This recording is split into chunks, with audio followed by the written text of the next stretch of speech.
South Africa has been hit with stage 6 power cuts from today, and it seems there's no end in sight for irregular power supply. Analysts are now predicting prolonged blackouts as Eskom struggles to get its house in order. Let's get some reaction this hour from the business world. I'm joined now by Kganki Matabane, Chief Executive Officer of the Black Business Council, the BBC.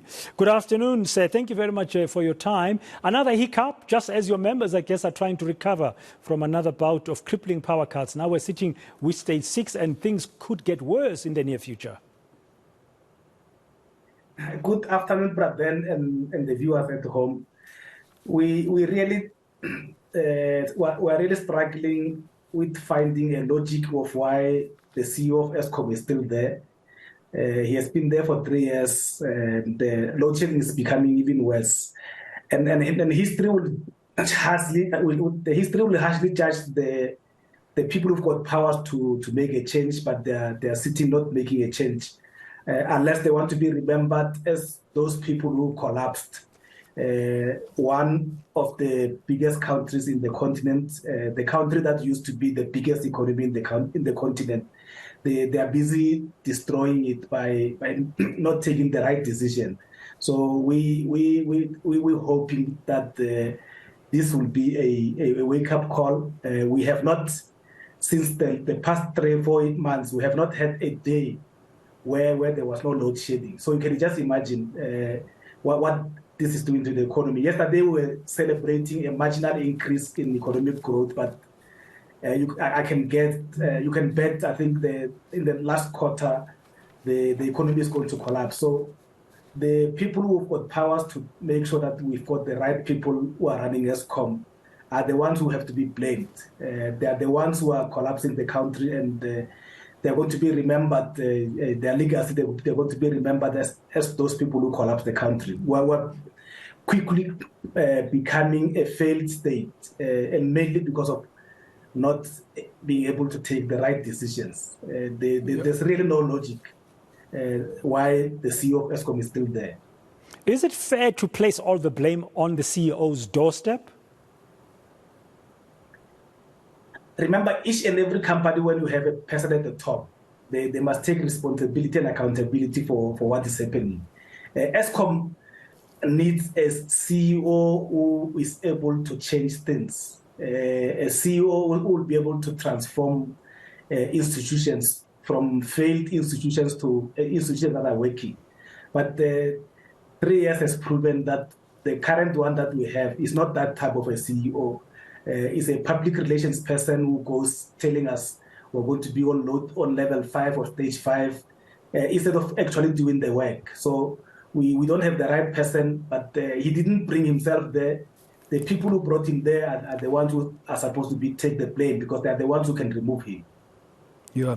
So in addition to calling on government to remove the CEO, government is the main shareholder of Eskom. What do you as a business person have to say? What more have you got to say to government during this very difficult time? A government has made available money for Eskom. So if the part of the challenge is funding, I think that government should sort out. But as far as we were aware, they made money available. They even made additional diesel to Eskom so that Eskom can still operate. But those are short-term measures. They are not going to bring the end to load shedding. We were told that the Eskom is going to focus on fixing the current Eskom, but we're not seeing any improvement. So if you are not seeing any improvement, you have to fire the CEO. That's what's supposed to happen. Yeah, I keep on hearing this, not just from you as business, but also from energy analysts who say Eskom must just do its job and focus on the coal-fired power station to ensure that they are well maintained, repaired, and stay on stream. The impact on the economy, you touched on it in your first answer when you're referring to the GDP numbers for the third quarter of this year, sitting at 1.6%, saying that things might change because of the impact of the ongoing energy crisis.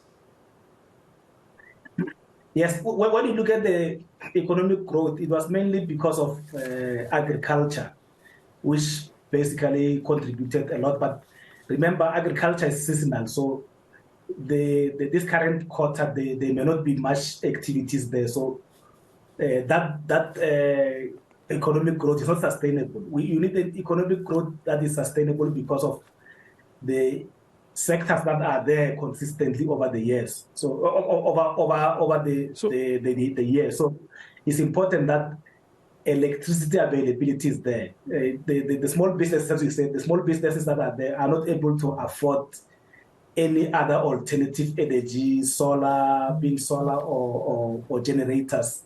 They're fully 100% dependent on Eskom. And if electricity is not available for 8 hours a day, like it happens when we're on stage 6, how do you expect anyone to operate? What is likely to happen? People are going to then decide, let's close shop, let's retrench all the employees and contribute to the already high unemployment rate. So the 70% unemployment rate of young people is going to go up because those are the ones who are going to be easily be fired and then be retrenched. So we are talking economic growth on one side, but the actions that we are embarking on are not necessarily talking to economic growth. They are talking to the opposite. So we should basically forget about economic growth, forget about creating employment, and forget about dealing with poverty. Thank you very much for your time, Kganki Matabane. He's the CEO of the Black Business Council, speaking to us from Centurion, Kotswane, this afternoon in reaction to stage 6 load shedding that was announced earlier by Eskom starting from today. There's no end in sight for these rolling blackouts.